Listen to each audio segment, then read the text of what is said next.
Bonjour, pouvez-vous vous présenter? Bonjour, je suis Lydia Zeger, professeure et directrice des études à l'Institut biblique de Nogent-sur-Marne. Donc ça, c'est mon activité principale. Par ailleurs, je suis impliquée dans les réseaux professionnels des GBU, en particulier dans le réseau des scientifiques évangéliques et dans les réseaux évangéliques et sciences humaines. Et par ailleurs, j'ai une forte connexion à Cambridge, où je suis en lien à la fois avec le Tyndale House, le Farad Institute for Science and Religion et le Köberling Center for Public Theology, et où je suis aussi associée de recherche d'un des collèges universitaires, le St. Edmund's College. Comment est né le projet Lire la Bible aujourd'hui? Ce projet de livre, en fait, est né dans des circonstances un peu particulières. C'est un éditeur qui m'a approché pour faire un ouvrage qui présente, surtout les bases méthodologiques, herméneutiques de la lecture de la Bible dans une perspective très large. Cet éditeur a fini par se retirer, n'était plus intéressé par le projet, mais le projet était déjà lancé avec des contributeurs intéressés et intéressants. Et du coup, j'ai cherché en fait un autre éditeur qui serait prêt à reprendre le projet. Et j'étais très heureuse que la Société biblique française s'est montée intéressée et donc a mené le projet à bien. Quels sont les principaux contributeurs de ce livre? Alors en tout, il y a 13 auteurs. Et le projet dès le départ, c'était de réunir en fait des auteurs d'horizons assez divers. Alors, ils sont unis par leur passion pour l'écriture, par le respect aussi pour l'autorité du texte, mais effectivement, ils viennent d'horizons assez divers. Diversité ecclésiale, donc il y a des contributeurs évangéliques bien connus en France, Henri Blocher par exemple. Il y a aussi des contributeurs évangéliques, mais alors là, d'outre-mer, d'outre-Atlantique pour Kevin Van Hooser, qui est professeur à la Trinity Evangelical Divinity School. Vous avez aussi une contribution catholique. Il y a 2 dominicains qui ont contribué. Olivier Riodel, qui enseigne à la faculté de théologie de l'Université catholique de Louvain. Et par ailleurs, donc, Emmanuel Durand, qui est aussi un spécialiste de théologie systématique, donc bien réputé, alors qu'il enseigne aujourd'hui à Fribourg, en Suisse. Donc, diversité dans l'horizon religieux aussi. Il y a une contribution juive de la part de Jeremiah Unterman, donc une contribution que j'ai beaucoup aimée dans la collaboration, qui m'a ouvert des horizons assez différents aussi, de voir comment justement la Bible est lue dans un judaïsme, disons, respectueux aussi du texte biblique. Alors la diversité, c'est pas seulement sur le plan de l'origine, disons, ecclésiale ou religieuse, elle est aussi linguistique, des Français, Américains, Afrique du Sud, Pays-Bas. Justement, une partie du livre a été rédigée en anglais, avec donc le projet d'une publication d'un volume, d'une traduction en anglais en 2024. C'est assez unique, je pense, qu'un livre est prévu moitié-moitié anglais-français, mais justement avec une édition entièrement française qui a précédé et une édition entièrement anglaise qui va suivre. Et alors diversité aussi dans l'arrière-plan des spécialités.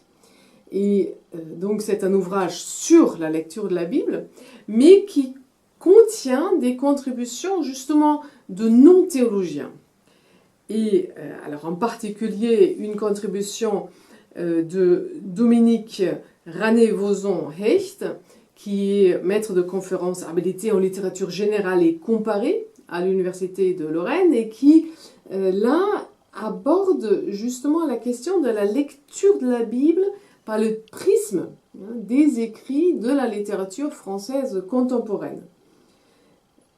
Et donc qui apporte un éclairage très différent finalement que l'éclairage qu'apportent les exégètes ou les théologiens systématiques. La Bible est la parole de Dieu dans des paroles d'hommes. Comment rendre justice à ces deux aspects, divin et humain? Donc la Bible est parole de Dieu dans le langage des hommes. Il y a un dicton juif qui dit que la Torah parle la langue des hommes. Et justement, ces deux aspects de la Bible sont très importants et ils guident aussi notre interprétation. Donc, parole de Dieu, donc la Bible s'adresse à nous avec une autorité très particulière. Donc le lecteur n'est pas là pour juger le contenu de la Bible, pour faire le tri, pour décider ce qu'il en retient et ce qu'il ne retient pas. Si Dieu nous parle, c'est à nous de l'écouter. Parole de Dieu aussi, Dieu est le Dieu fidèle, le Dieu véridique. Nous pouvons donc faire confiance aussi à l'enseignement biblique et qu'il correspond aux faits, que ce soit des faits sur Dieu, mais aussi des faits sur l'histoire des hommes.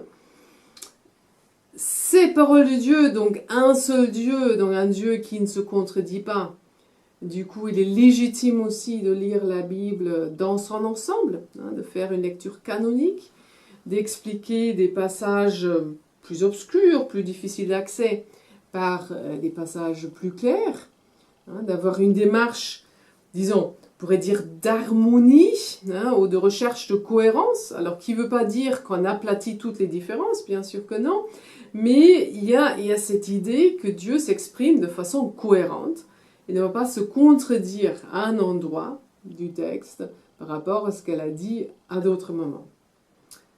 Alors, parole humaine aussi, Dieu qui parle dans le langage des hommes, justement, la Bible est vraiment une parole située. Donc il n'y a pas cette idée que la Bible serait un livre éternel, quelque part dans le ciel, qui un jour serait tombé, disons, du ciel, ou presque. Non, elle est vraiment révélée dans des contextes historiques donnés, d'ailleurs sur un laps de temps assez important. Et les règles aussi de langage ordinaire, d'interprétation de langage ordinaire s'appliquent parce que Dieu justement a décidé de parler la langue des hommes. Contexte historique, ça veut dire aussi que certains textes sont effectivement situés et qu'il n'est pas toujours facile d'ailleurs de faire la part des choses pour savoir ce qui est une parole située dans un contexte donné et quelle est son application plus universelle. Un critère qui nous aide à cela, c'est la progression de la révélation. Donc Dieu s'est révélé de façon progressive, justement dans une démarche pédagogique envers l'humanité, et aussi en fonction de son œuvre de salut, qui a connu une longue préparation dans l'histoire du peuple d'Israël, et donc un aboutissement, un achèvement en Jésus-Christ, et donc là une révélation définitive qui se remarque dans le fait que l'écriture donc est achevée avec la génération des apôtres ou éventuellement des proches collaborateurs d'apôtres sanctionnés par les apôtres, et donc cette révélation en Jésus-Christ est définitive, et Dieu, donc dans ce sens-là, a dit son dernier mot donc aux hommes, et à nous maintenant de l'écouter et de le recevoir. Comment les grands auteurs peuvent-ils nous aider dans notre lecture de la Bible? Nous ne lisons pas la Bible tout seul dans notre coin. C'est une caricature, je dirais, de la position protestante, malheureusement une caricature qui correspond à certains de nos travers aussi. Donc avec cette idée que je serai tout seul, toute seule face à la Bible, et que je peux la comprendre moi, tout seul. Alors, de toute façon, c'est une illusion. Nous apportons toujours à notre lecture de la Bible des habitudes de lecture, une certaine précompréhension.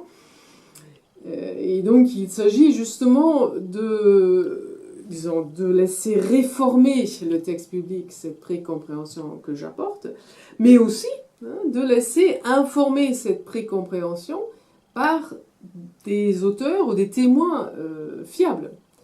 Et c'est à ce titre-là qu'intervient justement la tradition.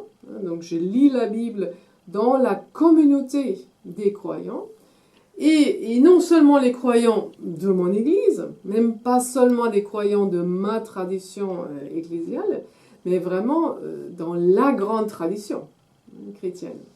Et bien sûr, dans ce sens, un saint Augustin ou un saint Thomas nous appartient à nous aussi, protestants, et on aurait tort de s'en laisser privé. D'ailleurs, c'est une erreur que j'ai faite en tant qu'étudiant en théologie, que je n'ai pas osé, ou très peu en fait, osé lire les grands auteurs du passé. Et C.S. Lewis faisait remarquer que les grands auteurs du passé, souvent, justement parce que ce sont les grands, sont plus faciles d'accès que leurs interprètes contemporains. Et donc, plutôt que de lire un livre sur Augustin ou sur Thomas d'Aquin, on a intérêt, après peut-être une petite introduction à leur pensée, de les lire directement. Et quand on les lit, on découvre qu'il y a justement une place importante aussi faite à l'écriture.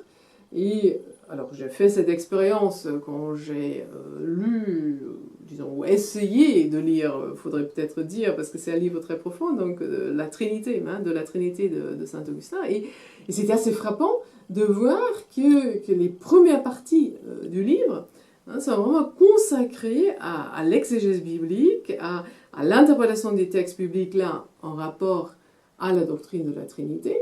Et ici, effectivement, Augustin par la suite va s'envoler dans des considérations, on pourrait dire, spéculatives, intéressantes, mais effectivement, qui sont peut-être plus de la théologie spéculative. Il y a une base biblique très solide, et donc parfois d'ailleurs avec une herméneutique différente de la nôtre, donc c'est intéressant aussi de constater ce décalage, mais en tout cas, il y a une volonté très affirmée de déduire la doctrine de la Trinité des textes bibliques. Et dans ce sens-là, donc, ces auteurs du passé peuvent nous accompagner dans notre propre lecture biblique, parce que, en tout cas, les auteurs de référence de la tradition chrétienne, donc, sont en dialogue avec la Bible et peuvent justement aussi nous servir, alors à la fois, j'ai envie de dire, de grands frères, disons de très grands frères dans la lecture de la Bible, mais aussi parfois un peu de miroir pour nous permettre de nous rendre compte que nous avons nos habitudes de lecture marquées par notre époque, et justement avec le décalage aussi que nous constatons, de nous amener à nous interroger sur notre façon de lire les textes et sur leur façon de lire les textes, et justement toujours dans le souci d'aligner de plus en plus notre précompréhension du texte sur le texte en lui-même. Maintenant, les réformateurs disaient que la tradition doit servir disons, à un ministère, mais n'est pas un magistère. Et donc, ce n'est pas la tradition qui décide du sens du texte, mais il y a un ministère et un rôle, donc on pourrait dire d'aide, donc apporté dans notre lecture du texte biblique et que nous aurions tort d'ignorer. Quels sont les principaux défis de la lecture biblique de nos jours? Alors, les principaux défis de la lecture biblique aujourd'hui, bien sûr, ça dépend du contexte dans lequel nous nous situons. Alors, si je prends les sociétés européennes post-chrétiennes, il me semble que le grand défi, c'est la question de Dieu en tant que tel. Et peut-être pas seulement, disons, la question est-ce que Dieu existe ou pas, mais la pertinence même de la question. Donc, bon nombre de nos contemporains semblent en tout cas capables de vivre sans se soucier des questions dernières. Alors, je dis bien semble se soucier, parce que quand on entre dans des discussions plus privées, je suis même étonnée ces derniers temps de la régularité avec laquelle la question de Dieu surgit, ou même une forme de croyance est exprimée. Mais en tout cas, si on regarde un peu le discours officiel des grands médias, donc voilà, la question serait déjà pourquoi dois-je m'intéresser à la question de Dieu et donc à la lecture de la Bible. Et alors, deuxième défi qui vient avec le caractère post-chrétien de nos sociétés, c'est l'impression qu'ont beaucoup du déjà-vu. Au fond, oui, on pose des questions spirituelles, mais on ne veut surtout pas de réponses qui font autorité, et encore moins si c'est des réponses qui viennent alors, de l'Église, voilà, ou de la Bible. Parce qu'on pense, le christianisme, ça on connaît, on a déjà testé, et donc on sait que ça ne fonctionne pas. Ou disons que ça donne des guerres de religion, etc. Mais donc, un attrait pour ce qui est nouveau, et donc là aussi une illusion, de considérer qu'on sait déjà ce que le christianisme propose, et qu'on a déjà vu que ça ne tient pas la route, ou que c'est inintéressant, sans pertinence. Et donc, là, le défi serait déjà d'amorcer le dialogue avec la Bible, d'inviter à la lecture de la Bible, pour qu'elle puisse ensuite parler, en fait, à nos contemporains. Dans le contexte d'église, donc de croyants protestants évangéliques qui se réclament de l'autorité de la Bible, là, le défi me semble surtout de maintenir, voire de redévelopper les habitudes de lecture. On peut être attristé de voir de la place en recul accordée à l'écriture dans nos communautés. Il y a des cultes évangéliques où on lit moins la Bible qu'à la messe dominicale de la paroisse catholique à côté. Et donc, autant qu'on doit se réjouir que la Bible est lue donc à l'Église catholique, autant cela doit nous interroger sur la place que nous donnons à la Bible, non pas dans nos confessions officielles, mais dans notre pratique.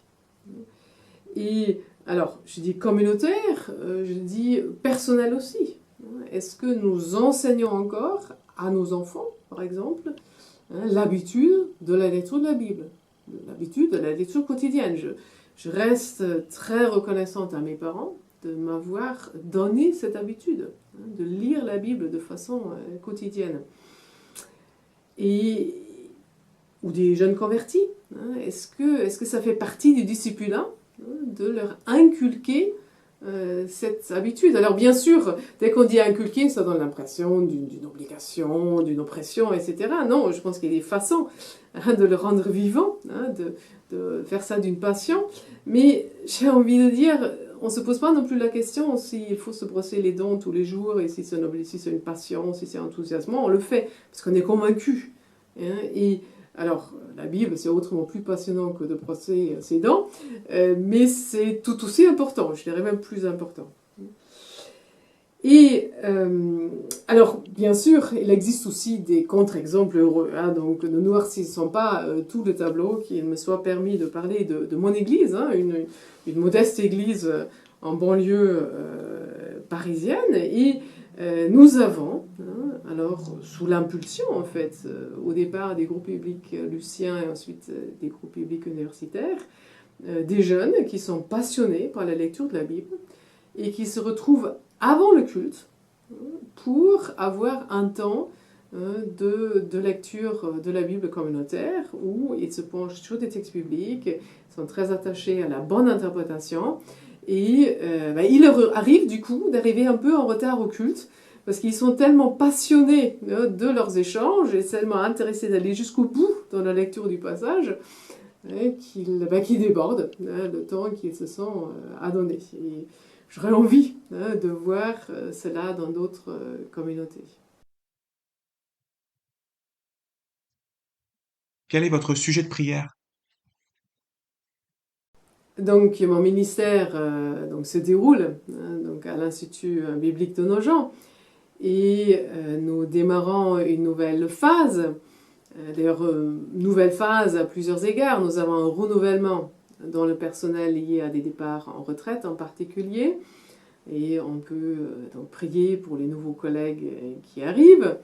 On peut aussi dire que ce renouvellement devra se poursuivre dans les années à venir parce que à l'Institut, nous n'échappons pas en fait à ce qu'on constate de façon générale dans la société et dans nos églises évangéliques, que les baby-boomers en fait occupent une place importante mais arrivent maintenant à la retraite et qu'il y a vraiment un besoin de renouvellement ou disons de passer le relais, et donc que Dieu prépare des personnes qui veulent le servir, prépare aussi les églises à soutenir d'ailleurs leur formation, à soutenir les institutions de formation. Donc il y a ce besoin de passer le relais, alors qui est déjà en route, mais qui devra se poursuivre.